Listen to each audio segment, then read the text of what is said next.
e ya tia ule a tele te wai o te tapai ma le Faaaloalo ana fionga ile a mamalu le Malo fionga tu mele li fanno solo vi vale tole lua mola na manalema lau sunga i taitai on sauninga lau sunga elda sa pele Faaaloalo lau fionga il sui il fono sui tofia lau fionga il tamatai palemia ma le kapeneta ma minstala ngolang lau fionga il famisimsili ma le masenga o le famisinonga lau fionga il fonga fitalai ma sui mamalu o le fono au faitu la fono lau fionga il kovana o le Malo America Samoa the Honorable Prime Minister of the Republic of Fiji, the Honorable Deputy Prime Minister of New Zealand, the Honorable Deputy Prime Minister of the Kingdom of Tonga, the Honorable Deputy Prime Minister of the Cook Islands, the Honorable Titular Head of Tokelau, members of the Diplomatic Corps, Faaaloalo matanga luenga mafalapo tonga le Malo, pesinisi ma le vaenga tu maoti.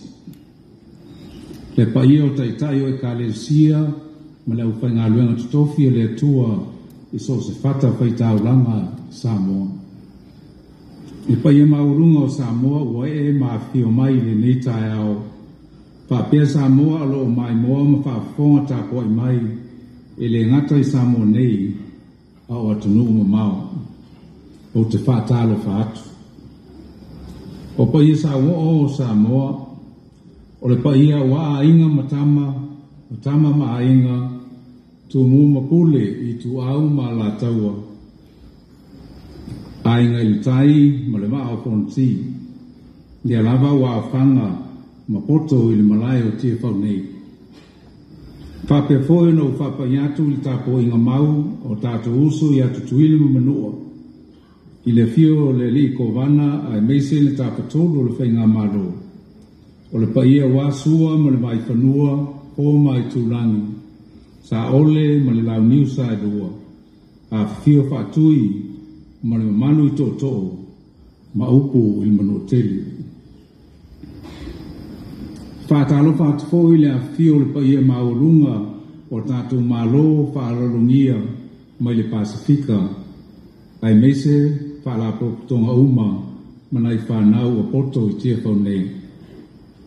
Samoae, o leo whaifo i manu matoa i langi maalie patipatinga o leono sfuru Tausaga o lo Malo tutotas. Wa e manuia fo i whanua lau whatautainga ina watoa peau langa ma ngalu tau o le wasa sa o tātou fōlau mai ai. O sulungia fo i ungalu le tōtonga ai o malama o le neitai au fōu. Ina wato pule le atua sili ese i le soifua o mawhaiai o na tātou pasila whaai i le laulai o manu le neitai au o le whamana tuina o le ono sfuru Tausaga o lo Malo tutotas. O Malo a fua e lau o maua no tātou tai au pasila whaai o wao leo o langa le maa o manu ai whaafao le maa o mala. E le whaatiti aina ngā whaafitai ma le whaamanu le atua pule au au. Ono wa tātua au bia manuia mai le whaamoe o le so. O lana taitainga, mamana, o tātou pene ai. O ai e se poto na te mawhaia o na whaatoto ifo le ua mo le selenga. Ma whaatonu le whafuanga uma e ngā lulue. O le lofa tu noa le na o le atua o lo whaamai ai no tātou Malo tutotas. O lo tau i ai Samoa malana whainga Malo ai meise o na tangata. O te whaftai ai, whaiwala i whainga leonga paia le tua. Whapea le noftatano o se o tātou tunoo i la autou whanono ngā manu ma tuitu i pēa ne langi mō Samoa. I le ngalo tae o i atua. Eo i na ngase toa ai ola pēa pule. O lo sufi pēa o tātou mauli, i le sao o tātou tua sa asaina le vasa pita o le tātou saurotonga. A ngalo whapewhea, a e pē manatua i sea. E manatua o na ua malia sua o le vai, i no tātou au ngā tupuranga. O le nei o tātou langi o oa masao I maa o maalie o na lala atou whainga taulanga. O le tāua leo le aso le nei e whaamanatu mai e pē I le nei tūpuranga ma to tō le whatu o le soifua sa o loto I a tātou whanau. Ina I aua nei vale tu lima pe ta fia lo tātou loto nuu ma le loto mau o Samoa o le tātou tofi mai le tua. Lau whionga le tamaitai pale mia ma lau ka peneta whapea le loa o le pūlenga whaatonu whaapatai le tautai. Le maungana o ti iunga I moana e tuli le lau a manu e matai tū le whaamuri o atu. E tupu pēa matangi I liwa waa o aso e taunga le muai ma aso e taili ani matangi. Pei tai lo tāpua ia o tū whaiwa I ao ma le pō ina I wholau pēa Samoa ma le manuia. I tau te lame le manino lave fo I le aava ina ia malutia Samoa le soifua saonga le mū ma le file mū. Whamalo whai o le whaiwa ma le ngā lurue puna wai. Le tātou fo mua e lafo I le atua ma whātonu wholau e lona nganga pa ia. Na o whionga le whongatalai masui malu uma o le whono awao whaitu la whono whamalo le tai whaafitai le pale. O te whaafitai atu I lau tau whaiwa e whiri mafua le lei e matai tū le matangi ma whola le lei pae I tāngu tūtu o ala tanu a wāta urumanga uma a le maota au whaafonga tāpuai se o tātu atunu. O lo tau whatu a inga tausi e li poi upo Samoa I a whaawau pēa ma I a sanga whaau tūtu le salefu singano sanga iane ai o le langi a wāna ngā luenga ma lo o tau wala wina. O te whaamawina fo le whaapatai ma le whaamalo I lau whionga le whaamasunsili ma li imata maitai o le whaamasunonga mamalu o Samoa. O lo tofi tai tunga e so se matawhai oi mo le malu o le tula fono e le se whaiva e whaingo fie. O le maapsanga o le atunuu ma le tō ainga o ngā sengase o so le ngā tula fono ma le pui pui o mea sina o lo i o tō ao.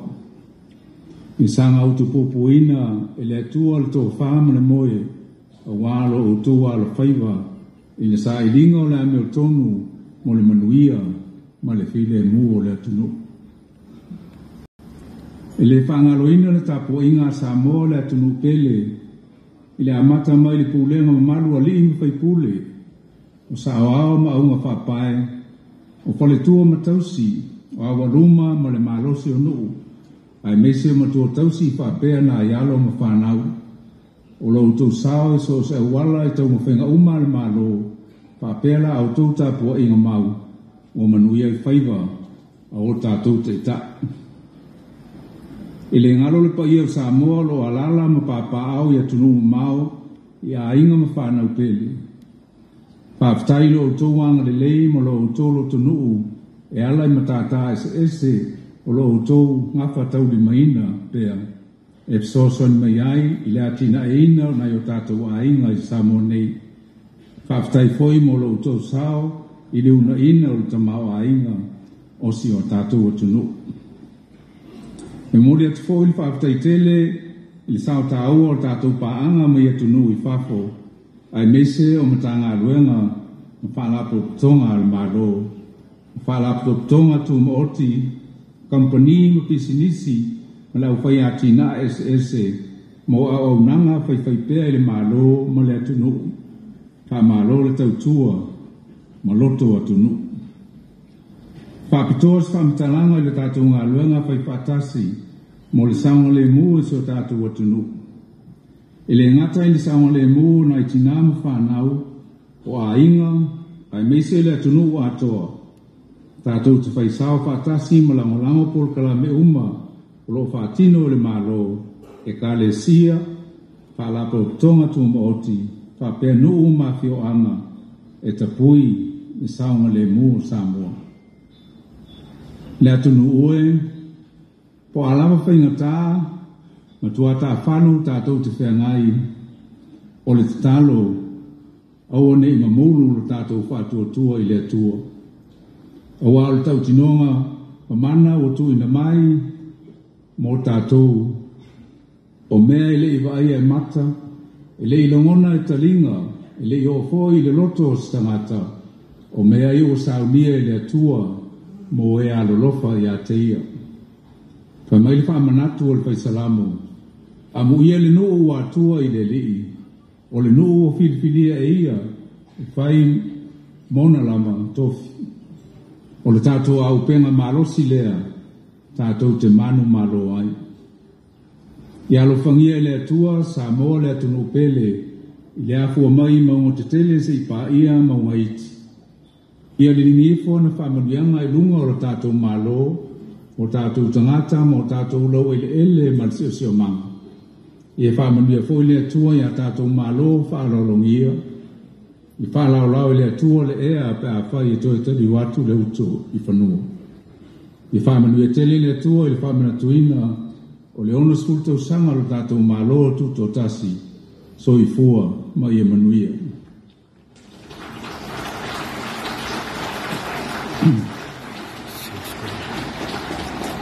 More will be performed by the Honourable Prime Minister Sisiina Matafa. O le sauninga mo le Sisiina o le tangawai, o le malo tuto tasi o Samoa, o te tapai ma le Faaaloalo lau fionga le temetai pālamia, lau fionga whime Naomi Matafa, mo le Sisiina o le tangawai. I wish to caution everyone that there will be 21 ceremonial gun salutes to be fired to mark the celebration of 61 years of Samoa's independence. Please be warned.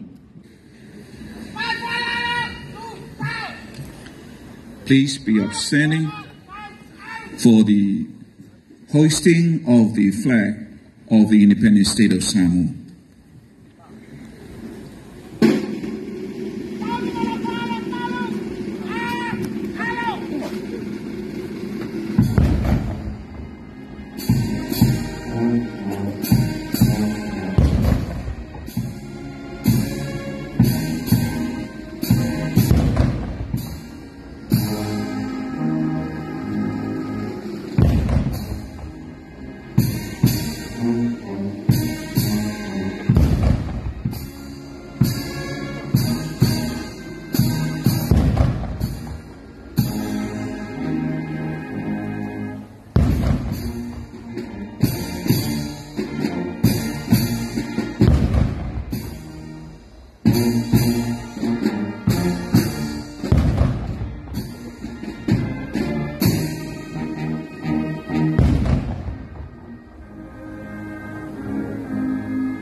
Ya, mai sipatitele, ya le tunu, mai sipatitele mo lewa, ang yangia tangawai, o lo malo tuto tasi, i le ono sfurtasi Tausaga, o le nei whamanatunga. Te ia mai, ia le tātou solo, Faaaloalo, ya, whionga le, Sisiina, tātou tangarenga, whionga ia au Faaaloalo, Moitino, Filipo, ia mana pulenga, ya, mais pateli, Malo. Let's give a big round of applause for the Ministry of Police in their contribution, as per usual, every year during our independence celebration.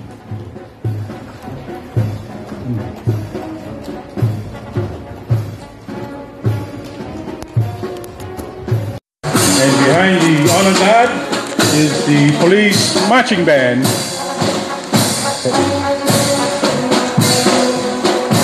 A round of applause for our police marching band.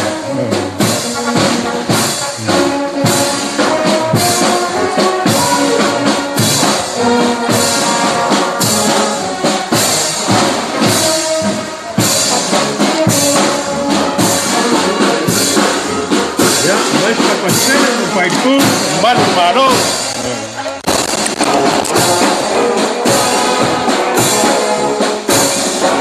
Behind the police band, we have the Navy from France on the crew, the captain and crew of the D'Entrée Cousteau, the French Navy from France, joining us.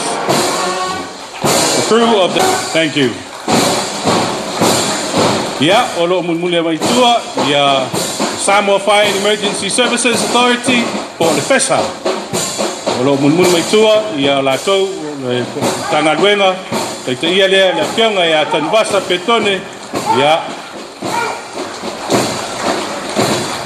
Mais patpateli, ole, vanga tingi mu.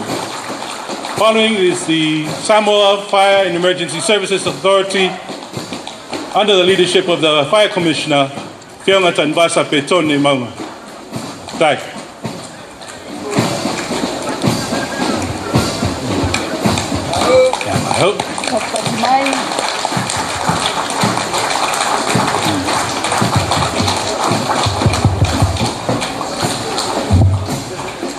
Yeah, Wolo so mai tua, the official fono ao, pai tu la fono. Yeah, mais patpateli.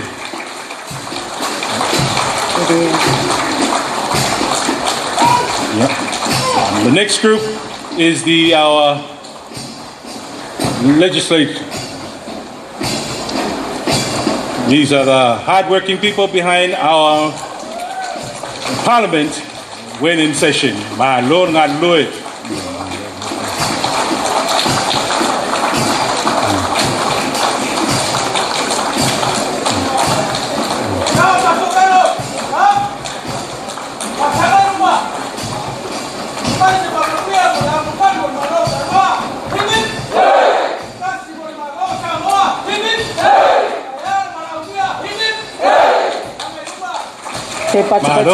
Pati mai tupu matamali o le tunu o lo langulanguina le fono awao fai tu la fono le tātou wa tunu malo le ngā lulue malo le tautua tunu. Yeah, o lo so mai tua yeah, le aong is serving of those schools for those with disabilities. Malo patai yalum whanau o le tātou laumua o lo tamwhai I Vaiteli.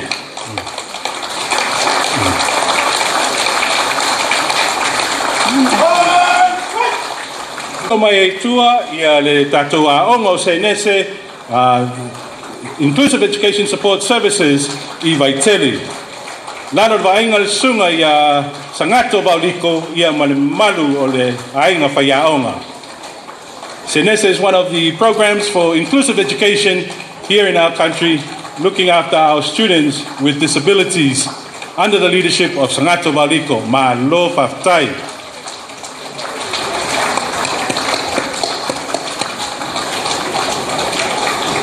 Yeah, olo so mai tua ia le Goshen Trust Mental Health Services.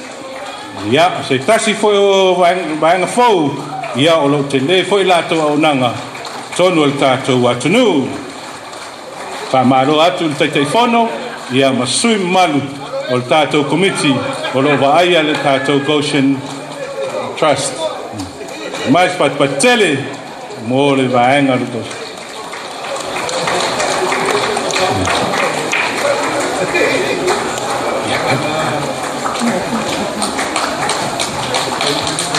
Yeah.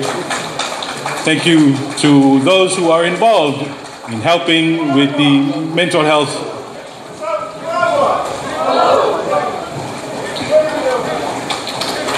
Malo, aftai mais pateli. Ya to lo ngafa manei au nanga taua.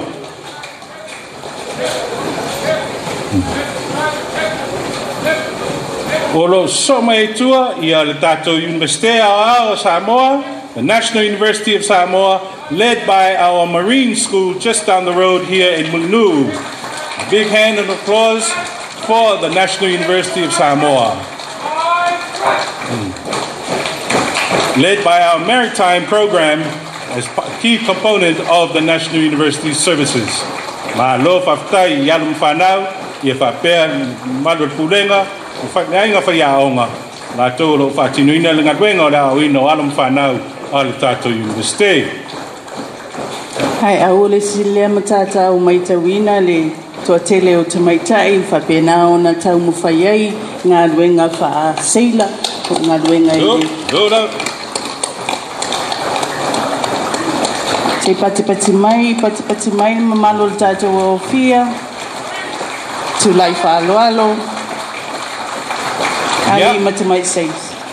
Golo so mai tua, ia le lakpi Samoa High Performance Unit, ia whapea sui o le tātou au taito fitu al man Samoa, mais patpatele, mo la tau koe o awai nei whai whaangatama, o tau ai le tātou watunu. Behind the Marine School, we have our Lakpi Samoa, the High Performance Unit, and members of our Man Samoa 7 squad who have just returned from the World Circuit. Yeah, and of course our under-20s, led by Ngadman Mana, Rudy Moores, and team. Yeah, Malo, the Fianga Mulian Tele, yeah, Tatai, Malapulenga, Tato Aulakpi, ya wa foi tau sinionga na yei lava yaso